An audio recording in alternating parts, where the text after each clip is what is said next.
Krista Dennett, pelvic floor exercise specialist. In this video, I want to talk to you about the 4 common symptoms of pelvic floor dysfunction and which of the Think Beyond the Kegel exercise rehabilitation programs would be the right one for you. Now, you're probably wondering, why did I create 4 different programs for pelvic floor exercise rehab? Maybe you've done some research and found other programs online, and usually they're just one-dimensional. Well, I started my journey in pelvic floor considerations in exercise and movement back in January of 2014. And since May of 2019, I've been very fortunate enough to work alongside pelvic floor physiotherapists to test out movement patterns on women dealing with different symptoms of dysfunction. So I categorize these dysfunctions into usually just pelvic weakness, incontinence or low back and hip pain, diastasis recti, prolapse, hypertonic pelvic floor. And over the last year, I've tested movement patterns on these women, and to my pleasant surprise and happiness for them, it has become very clear that we need to adjust our movement patterns based on what's going on with that woman's body. So that's number 1.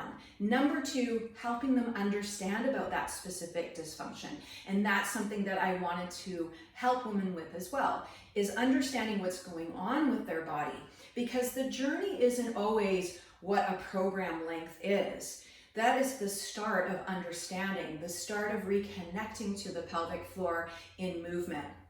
And then taking that information and taking those movement patterns and continuing them through life, not obsessively, but maintenance-wise. Sometimes things take a little longer depending on the extent of the dysfunction, and other times women find that just as a quick change of how they understand that their body moves makes all the difference.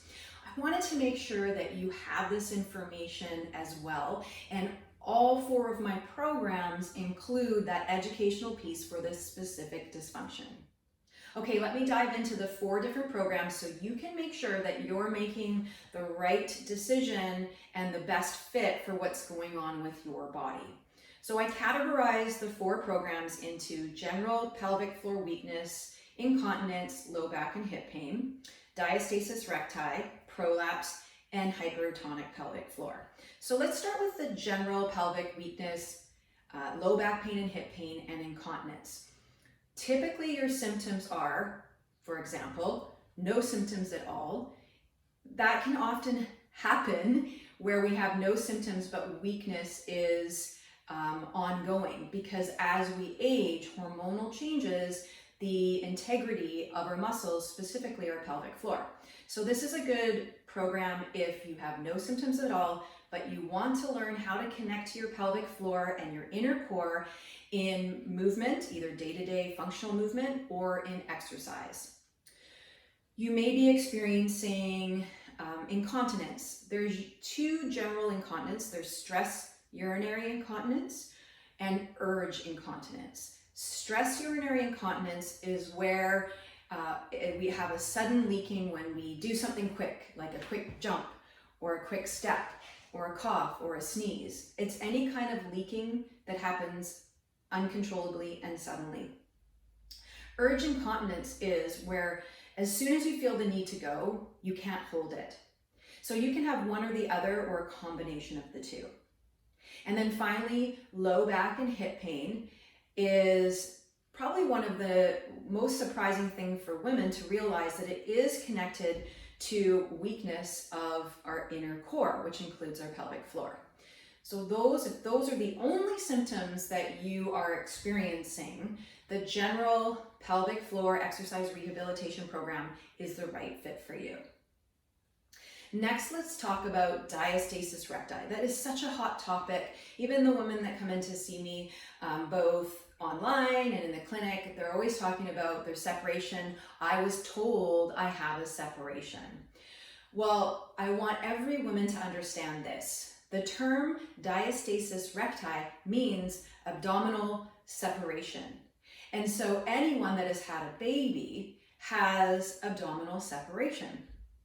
But what we need to work on is repairing the integrity of the connective tissue holding our abdominals together. So Some women, it is harder for those abdominals, the connective tissue holding the abdominals together, to heal. And we call this non-functional diastasis. It's where you would be able to feel for weakness through the connective tissue. And when you try to do a Kegel or a pelvic floor contraction, there's no tension generated in that connective tissue. That's a non-functional diastasis. Now I'm going to put a link to my other video for a self-assessment of diastasis so you can check on that. But ultimately, to be able to know the function of your pelvic floor and the extent of your separation, it's really good that you can see a pelvic floor physical therapist or a women's health physical therapist. And they need to be certified to do an internal exam. Now, not everybody has that option, and that's where something like Think Beyond the Kegel can come into play to help educate and get the movement piece for you.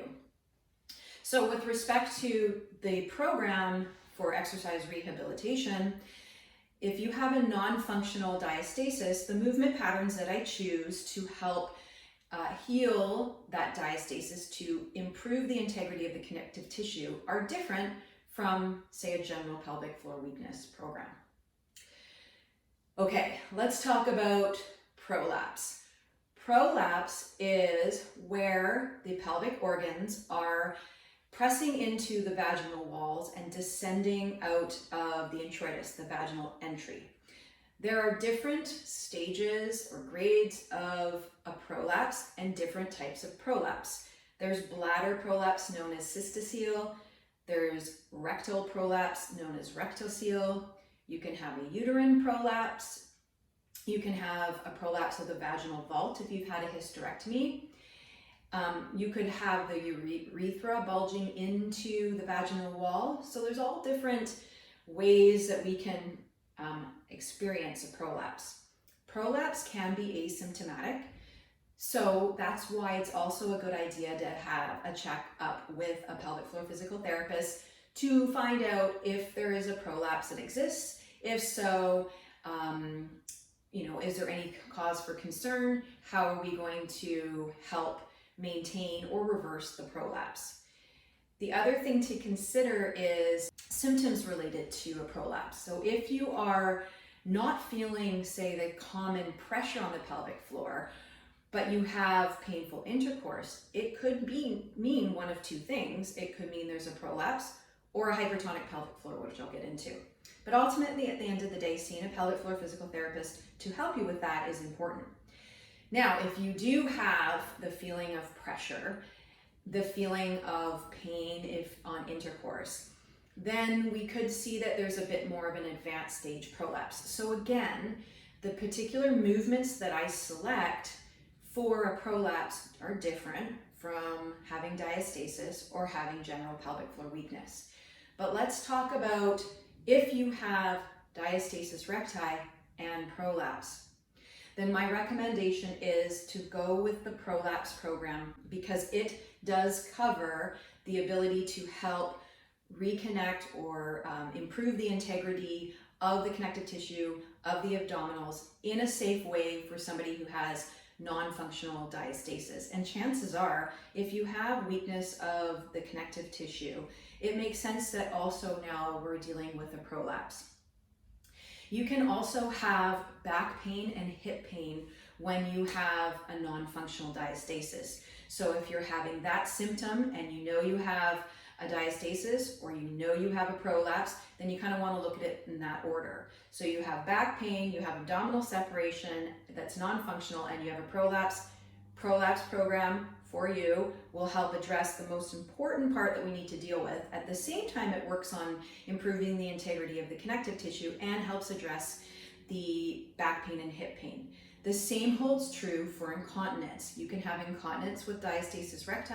You can have incontinence with prolapse. So if you have all three of those things, or if you have leaking and prolapse, prolapse is the one for you. Okay, the final one I want to talk to you about is hypertonic pelvic floor.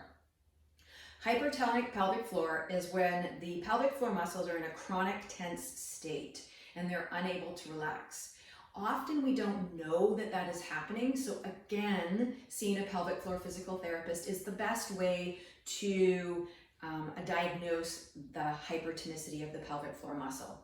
A very common symptom of this one is painful intercourse, but you can also have leaking. You can also have prolapse. You can also have abdominal separation. You can also have back pain and hip pain. So what I want you to be aware of is if you know you have a hypertonic pelvic floor, that is ultimately step one. We need to work on learning to relax the pelvic floor muscles, identifying the difference between the muscle being relaxed and contracting and releasing with breath first. And that forms the initial part of the exercise rehabilitation program. Then the program is of nature so that if you are dealing with prolapse, if you are dealing with diastasis recti, if you are dealing with low back pain or hip pain or leaking, it does progress you towards healing from those symptoms as well. But I do like to give people a bit of a heads up with hypertonic pelvic floor. Sometimes it's a two-step process. Sometimes we need to work on that tension first, and that can take up the 6 to 8 week time frame that I run my programs in.